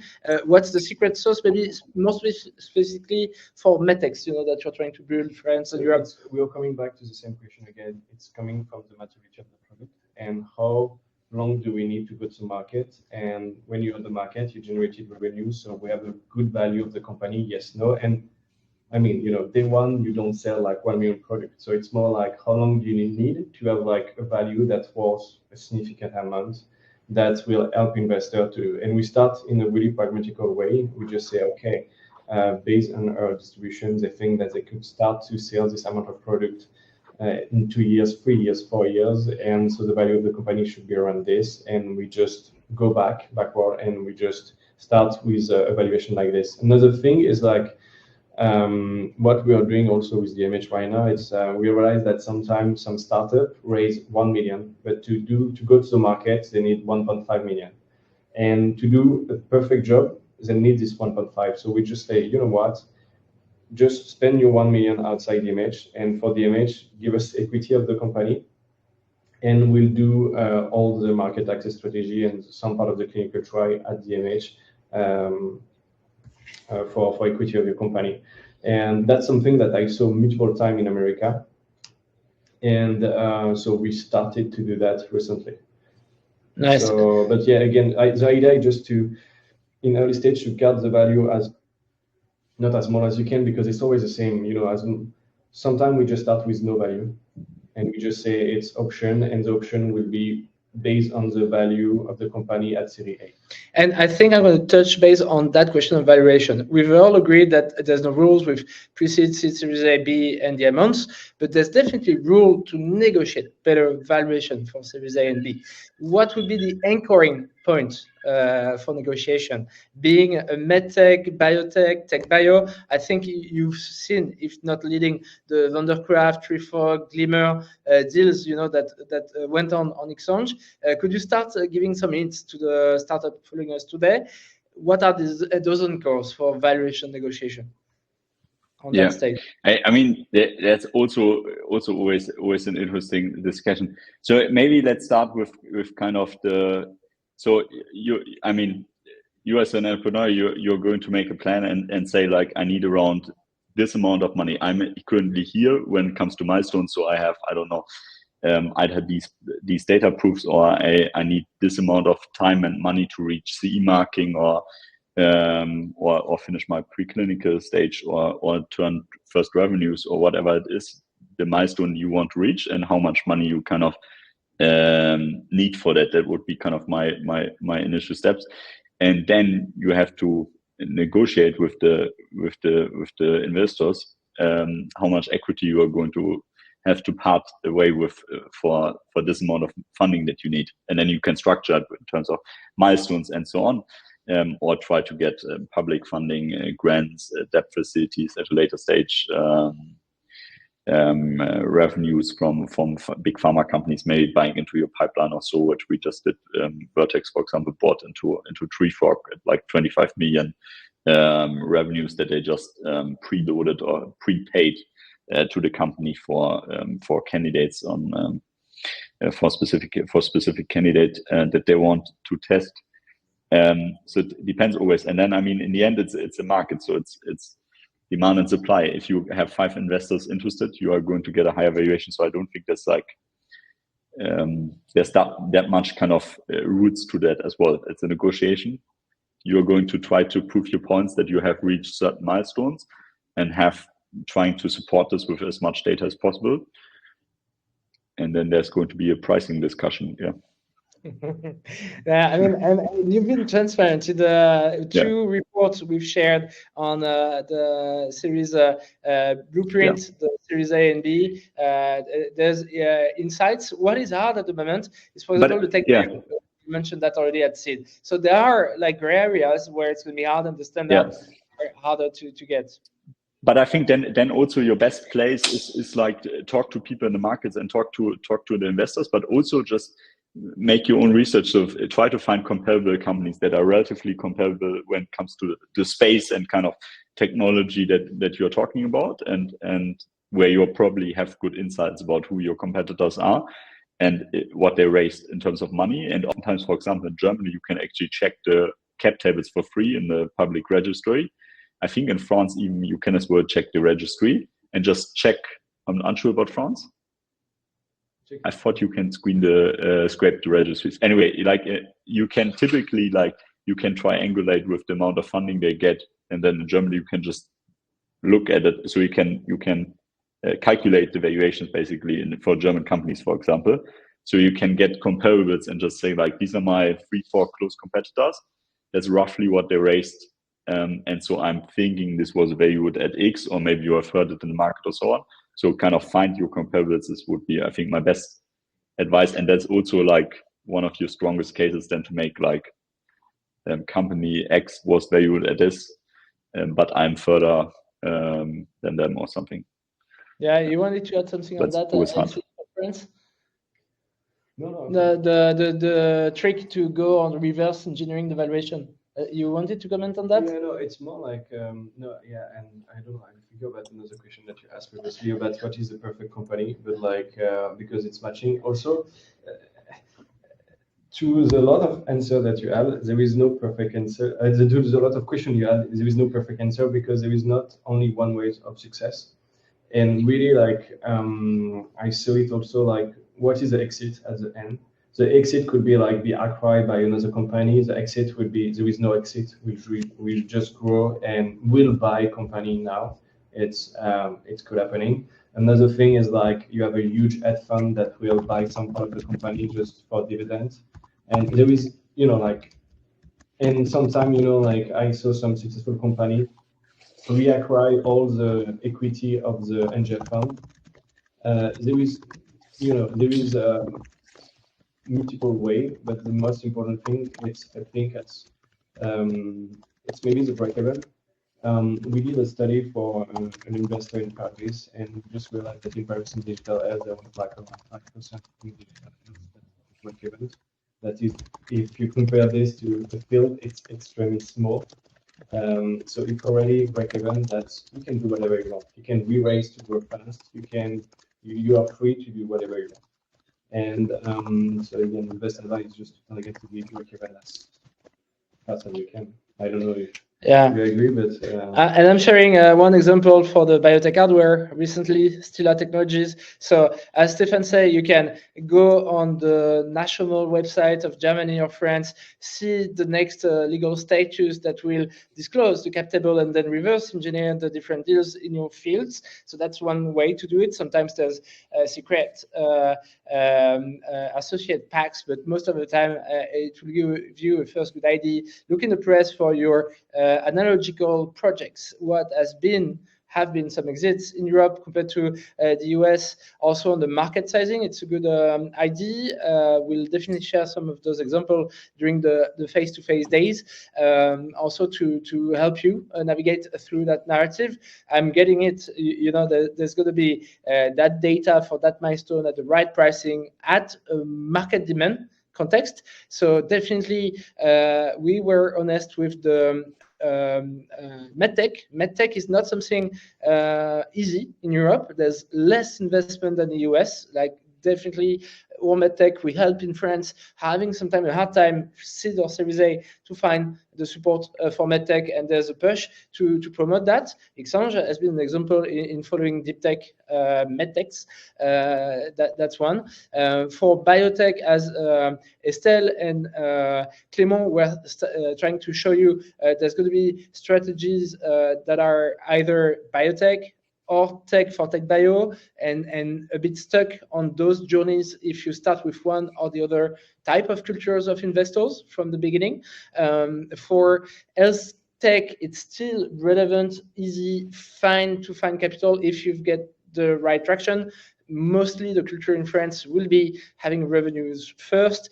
Series A, Series B will be at the moment still refined, but not Series B plus, as was saying Stefan, that maybe this is where there's a bit of bottleneck in the ecosystem. So I've tried to summarize a bit of the topics we've had today that I wanted to explore.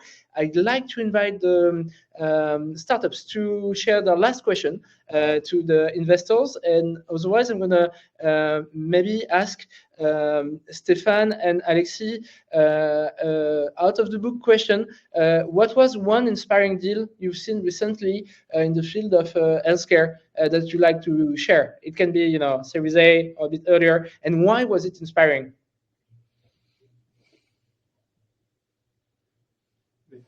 You can start. So we are waiting first for questions, or? No, I'd like to wait for the question, like while we close that session and keep some remaining question. Do you have any, inspiring deal to share, and why was it inspiring? Maybe I'm then going to start with like a later stage example of our portfolio. So Qubit, where we are just structuring a financing round.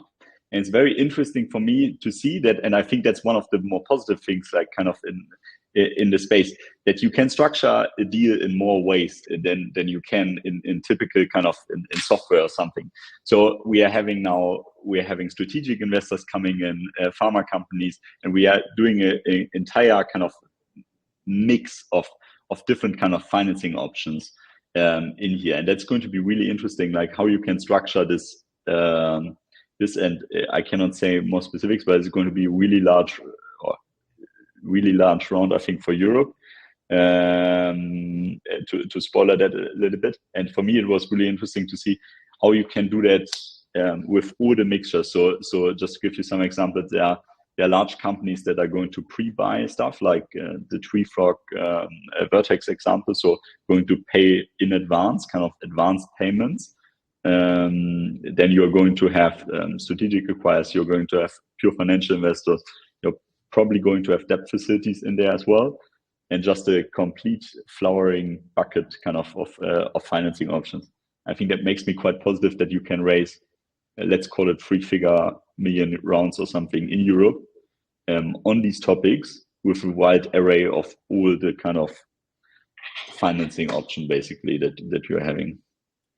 Yeah, thank you for that. A reminder, Stefan, during those face-to-face days, we're also going to dive, when you'll meet with startups and residents from Biolab, about those business models, different approach of business models, but also ways to reflect the deals and valuation later on, and the valuation strategies and fundraising strategies. Like the Tech Bio, for example, is adopting a lot what is called value sharing business models, with like low incomes first step of the deals to then go the fastest way possible to recurring revenues. Like we'll go into those topics for each medtech, biotech, tech bio, and pure health tech projects.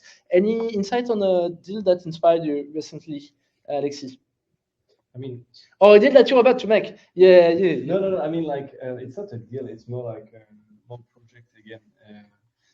I just have the feeling that again there is it's so some simple thing.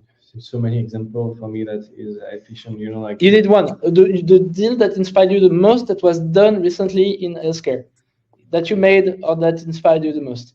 No, so the one that we made is a real estate one. So I can speak about this, but it's one we built the company. It was already validated by some buyers, And after that, we tried to sell the company. It was pretty cool. Also, we tried to sell the product to Stryker and Medtronic, and both of them say they love the product, but we realized that all the market in America for medtech, they are not doing any more licensing. So, and we have been, so you love the product, you want to sell the product, but you're like, yeah, we don't have enough engineer inside the company and to finish a product. I'm like, you're Medtronic, you don't have enough engineer. And they just say yes, because like for cardiovascular surgery, we do our own product, but for ENT surgery, we are not doing any product, we just acquire company. So sometimes when you build a company, you need to think about, again, the ecosystem and the dynamism of your field. And sometimes you just realize that the exit, you know, like Medtronic will try to stop you if you build a pacemaker. And they will try to build a product and they have a huge team behind them to do it. So it's really challenging and the competition is pretty high. But for other stuff, they would love to acquire the product if you build it in a nice way, because they have a huge sales team everywhere in America and Europe. So, and so I'm biased, but what we did also, we did a lot of smart investments with like a physician, and we did like a model that every smart investor will become customer, like user, and the user will spend like close to 150K every year on the product. So if we have enough smart investments, we could target the break even only with investor. So that's, I love this model, even, you know, like sometimes it's too beautiful to be true, but there is some stuff like this when you can have some, we call that smart investment, that can help you at the beginning to day one sell the product. That is pretty challenging. And that's a huge win-win. Yeah, thank you for that. So there's 4 minutes left. There's still in the room the good followers of your startups. So Peptina is still here, Quantilight, Blueprint Biomed, Epiphany 360, Oncos Molecular Diagnostics, Biz Biotech. Please ask any last question you'd like to hear from Stéphane or Alexis, you know, on the investment landscape in France and Europe while they're there, because unfortunately the XAnge team again told me you'll all be skiing for the offsite instead of being at the European Investor Day, right, on the 11th. Unfortunately, actually yes, but I'm very happy otherwise to connect on LinkedIn or by email. Hey, otherwise, if you don't have any questions, I'm just going to continue talking and mention another interesting startup that was recently announced funding. Avelios in Germany, obviously, Sequoia. I think it's actually, if I'm not mistaken, it's Sequoia hasn't invested in European kind of medtech and tech bio in ages, if at all, actually they ever did that. And they announced a 30 million Series A round of Avelios, which is a KISS system, so hospital information system. I think that was especially interesting because before that, I think it was really clear like that hospital information systems needs to be smarter, AI needs to be applied, and you can do a lot of efficiency gains with that. And in particular with like the shortage of doctors and everything, like kind of leveraging their work or making their work more efficient makes so much sense in current days and integrate more data in that. But while we were relatively bullish, you had, for example, SAP pulling out of this market. So SAP just saying like, we are not going to sell basically ERP systems to hospitals anymore because we think it's a shitty market. We don't want to sell to these people. They're just annoying. They're old people, always trying to squeeze out every discount possible.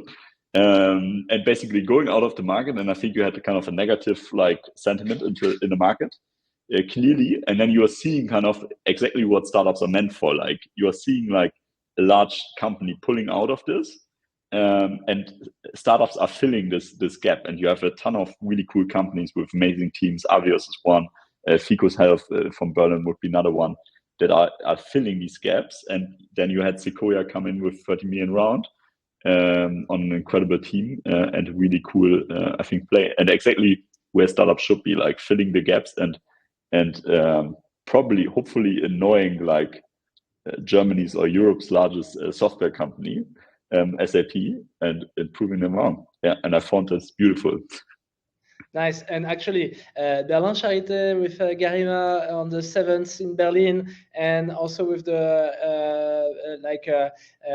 perspective in the region in Heidelberg, where you'll meet other institutions, as well as APHP on the 10th in Paris the afternoon, or institution in Saclay the morning, because APHP in institution sometimes could be seen as the old world, but not the same equal in spin-offing and in collaborating with startups. Are going to be talking about those topics with you during those days of face-to-face. I might mention, if I may, that at the moment, definitely European AI play is going to be really interesting for the startup coming from different countries wanting to contribute to AI play in Europe, because it's more and more regionally strategically oriented. So definitely to be in different geographies is going to mean something for that, in addition to the cash being available and a bit more easy, let's say, compared to other topics. We are going to wrap up, because it's 3 that webinar, with a big thank you to Stefan and Alexis, all previous VCs. I think we touched base on most of the topic I wanted to touch for the startup to get in the mood of being ready for those face-to-face day on the 7th in Berlin. And quick question, Stefan, on the 7th, will the team be already in the chalet? Or yeah, okay. So yes, unfortunately, yes, indeed. Next time Berlin, we'll give everyone's contact. Absolutely, and you're happy to visit us in our office then the next time. Nice, and thank you a lot, Alexis. You'll meet Alexis throughout those face-to-face days, from the 5th evening, a bit late, 10:30 in Heidelberg, and then the 6th morning with you, with Anne-Christine at the Biolabs Heidelberg side, and then on the 7th morning in Berlin with Garima, and then the 10th morning with us and Laura. Thank you so much for your time again, and I think we touched base to a lot of topics. We're only gonna touch base more about that week, and we'll debrief you, Stefan, after the weekend to some of the startups wanting to meet you. I'll fit that for you for sure, and thank you very much again for participating, you all. It's only the start of that exciting next 2 weeks ahead. Thank you, Stefan. Enjoy the long deserved break. Take care. Thank you so much. Thanks so much, Bye. everyone. Bye. Bye.